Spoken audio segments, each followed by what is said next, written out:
Shalom, my name is Denis da Luz, and you are welcome to the second episode of this series, Deep into the Rabbit Hole, Season 1. Here, we'll dig deep into the deceptions of Satan. Why did I decide to focus too much on USA?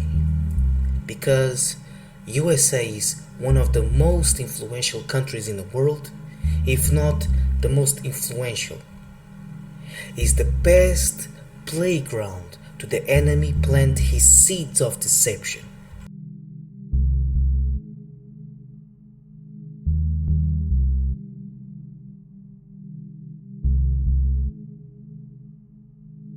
On the first episode, we uncovered Satan's throne, which is in Hollywood, and how they pay homage to their master.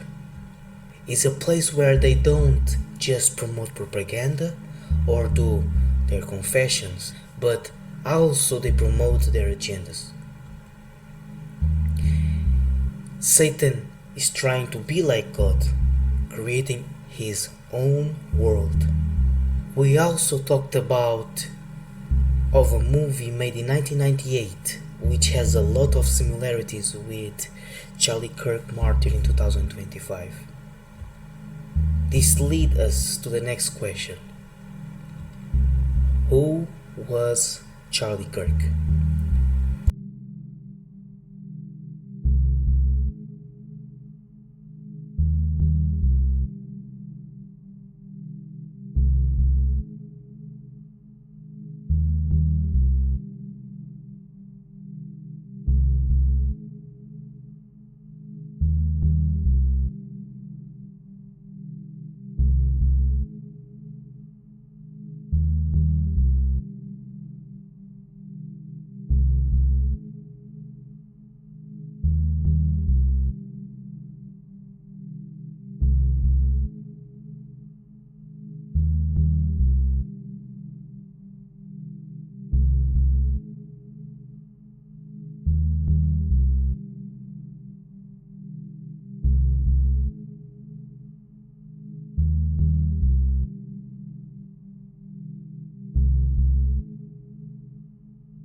It's time to unveil the true face of Charlie Kirk.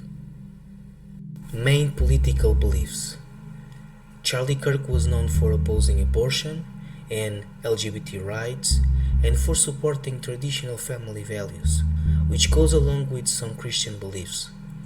But he was also against reparations for Black Americans, a debate that has been ongoing for centuries. This for me is a big red flag. As I said before about this series, it's not about politics, but we really need to talk a little bit about US history. For some, this ground is difficult to dig through, I know, but be patient. I want you to see this from a moral standpoint.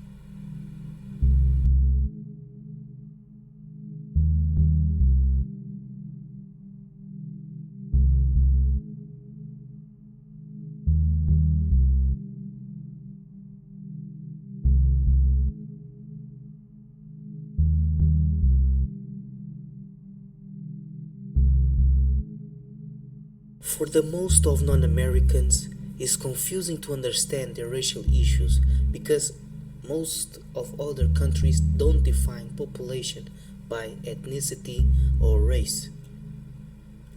But in US, they do, and non-white Americans, especially blacks, have complained of being treated unfairly by the government, which created a system that exclusively benefits white Americans.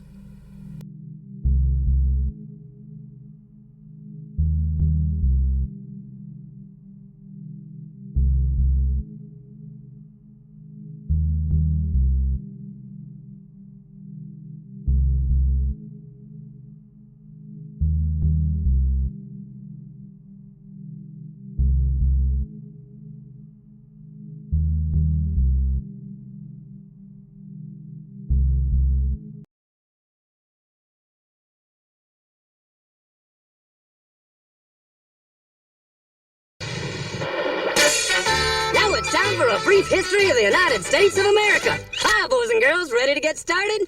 Once upon a time, there were these people in Europe called pilgrims, and they were afraid of being persecuted.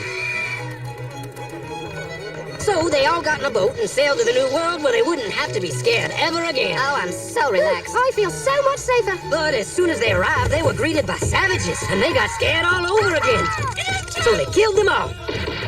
Now, you'd think wiping out a race of people would calm them down, but no. Instead, they started getting frightened of each other. Witch! So they burned witches.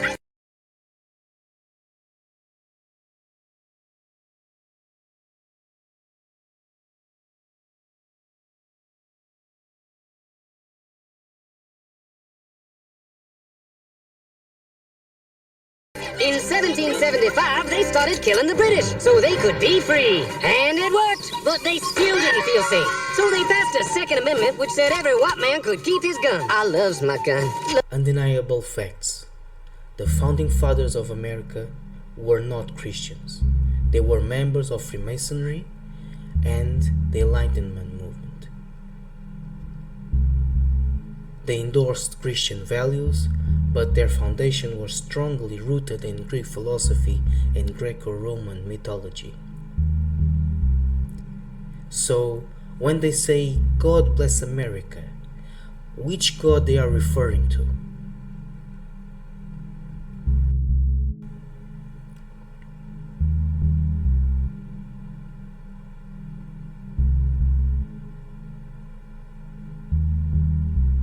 Loves my gun, loves my gun. Which brings us to the genius idea of slavery. You see, boys and girls, the white people back then were also afraid of doing any work. So they went to Africa, kidnapped thousands of black people, brought them back to America, and forced them to work very hard for no money. And I don't mean no money like I work at Walmart and make no money. I mean $0, nothing, not a zip. Doing it that way made the USA the richest country in the world.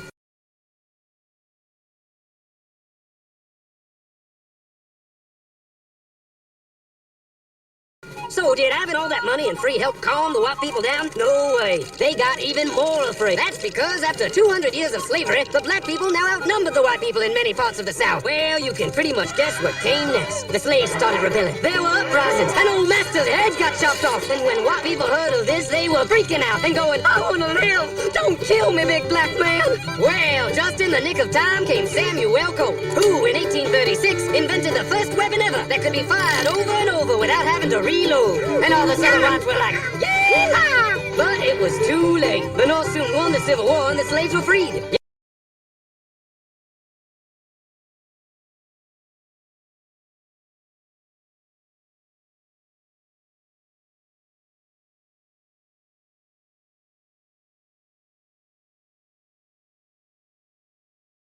You've probably heard of Jim Crow laws, the state and local laws that enforced racial segregation in the United States beginning in the late 1800s, mostly in southern states. But why are they called that? Who actually was Jim Crow? Well, the earliest known use of the phrase Jim Crow law can be traced back at least to 1884. Here's an article in the Sioux City Journal from that year that used it, but before that, there was Jump Jim Crow, a song and dance by this guy, Thomas D. Rice. Rice, a racist white dude, would wear makeup to make himself look like a black dude, and then performed the song to make fun of African Americans. This started the horrible tradition of minstrel shows, performed mostly by white actors wearing blackface makeup to create racist caricatures of black men.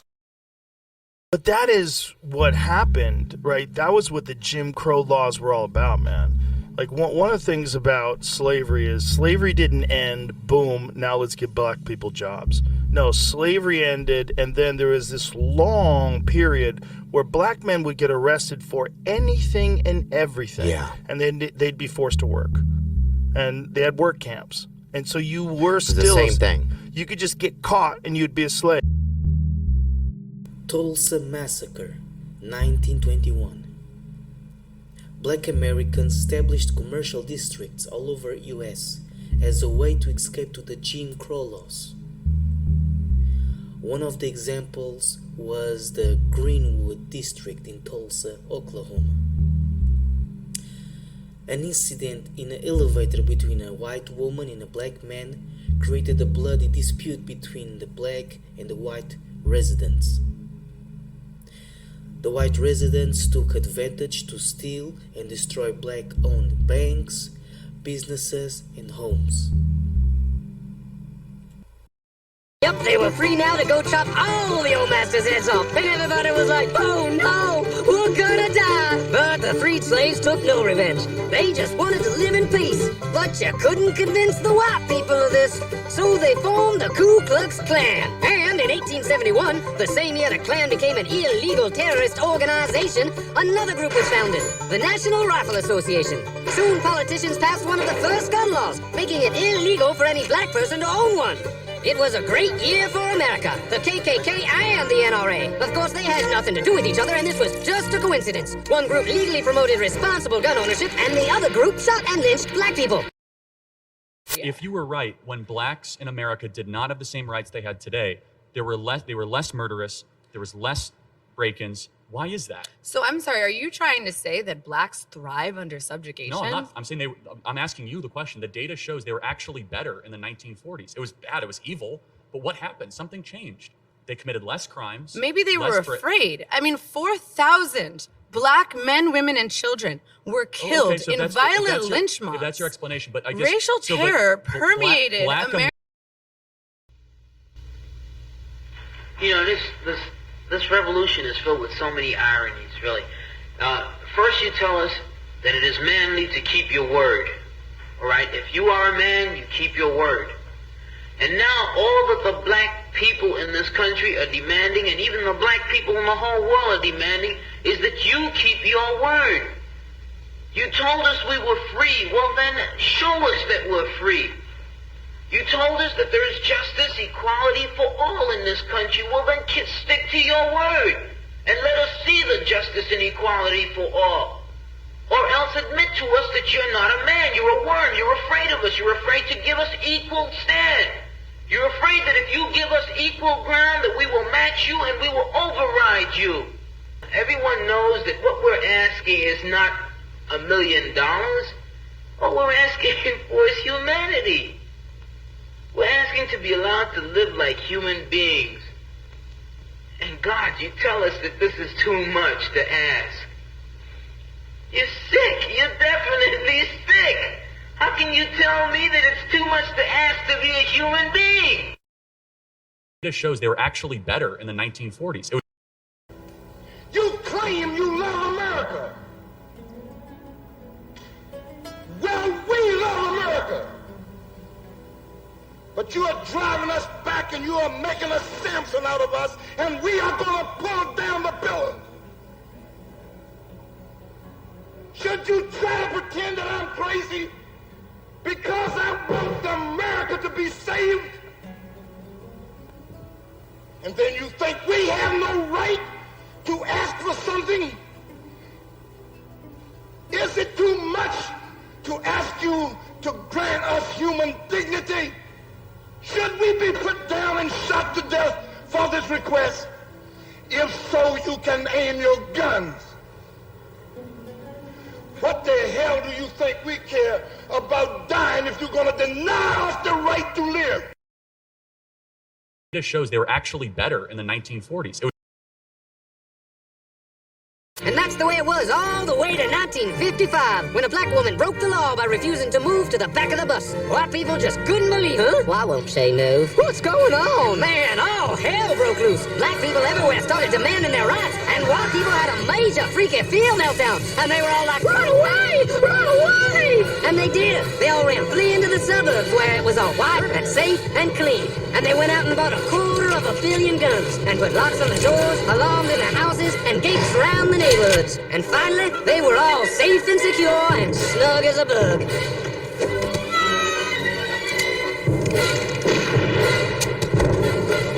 And everyone lived happily ever after.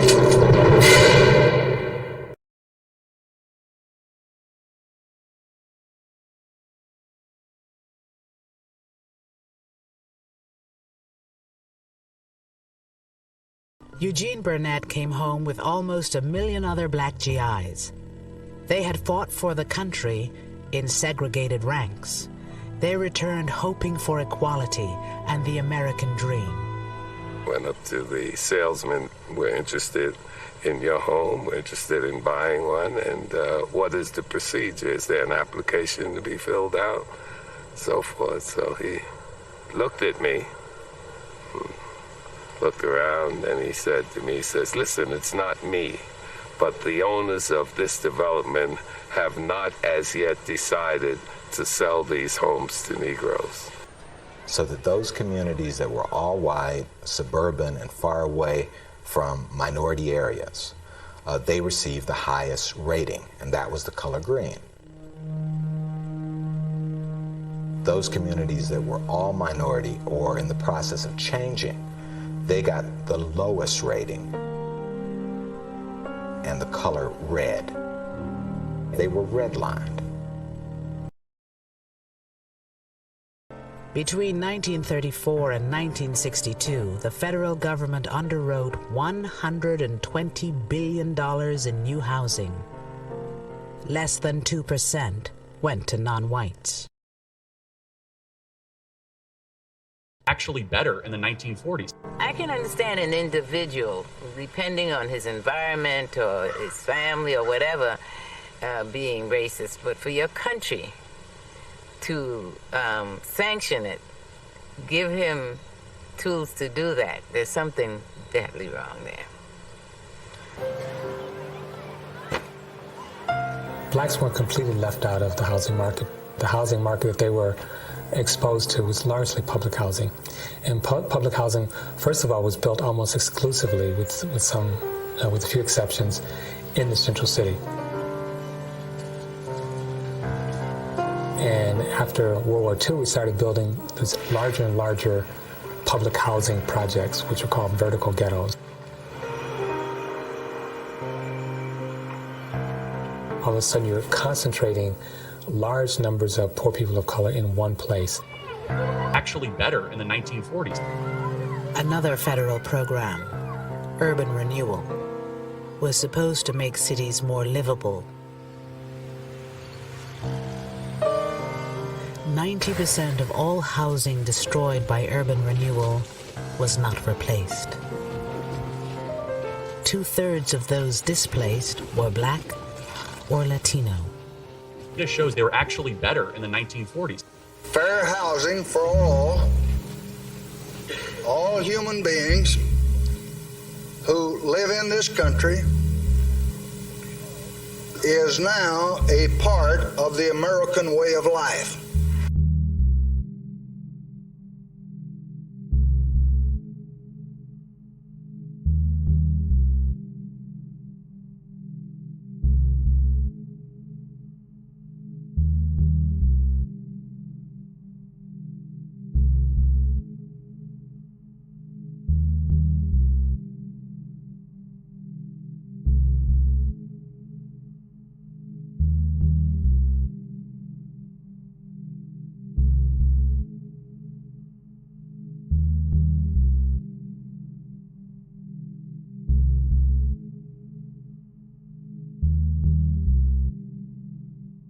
So I was so used to having everything in the area that I knew of was fully. It shot fully automatic, fully. So me being 17 and 18 and in my 20s, I was so naive that I believed that's how all guns was. I seen so many different exotic guns on the street running around in different areas with the guys just running around. I thought that was the norm. So now I'm an older gentleman. I'm out here, I switch my life around. I'm living right, So now I cleared my name up and got my record sealed. And I'm going to the gun shop and I'm going to the shooting range, shooting like I'm supposed to. And I go into gun stores and I'm asking for certain guns and they looking at me like I'm crazy. Like I made that gun up. These are guns that I've seen several times in different areas that the gun stores saying, how would that be on the street? That's something that you would have to get specialized, customized. You see what I'm saying?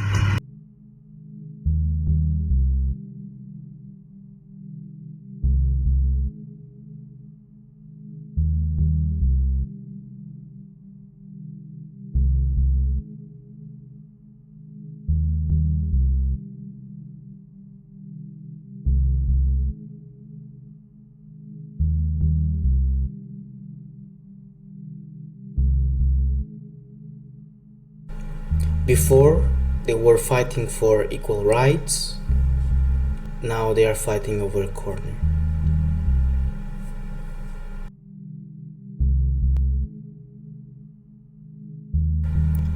Try to see all of this from a moral standpoint. How is it possible that a country led by a political party who proclaims to follow Christ cannot have empathy of the injustice happened to these minor communities? And if Charlie Kirk was also supporting this system, will also make him an hypocrite. You know, how do you feel about the black community receiving reparations?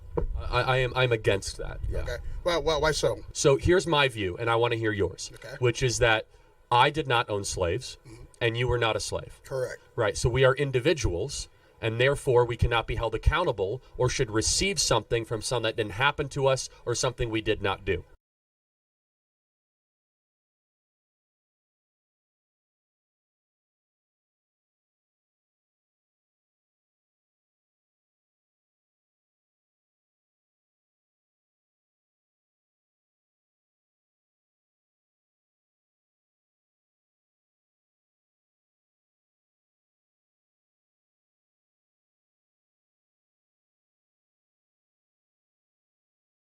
Between 1934 and 1962, the federal government underwrote $120 billion in new housing. Less than 2% went to non-whites. Basically what you're saying is, I'm going to take money from Charlie Kirk for something he didn't do and give it to a group of something, to somebody of something they also didn't do. For what reason? How is that just?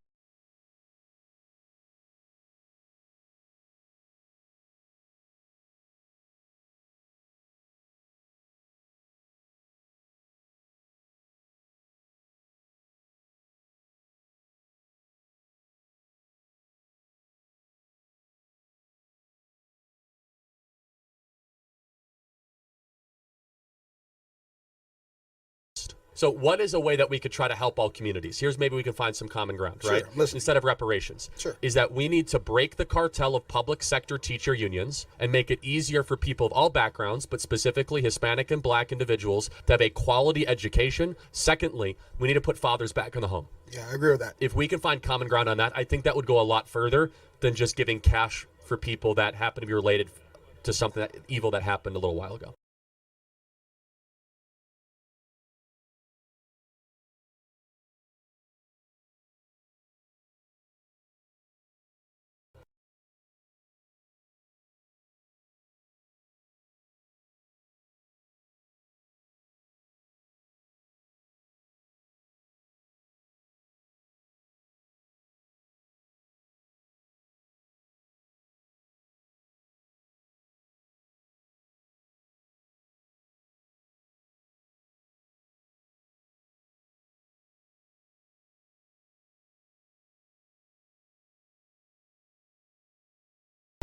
You see, the flag is drenched with our blood.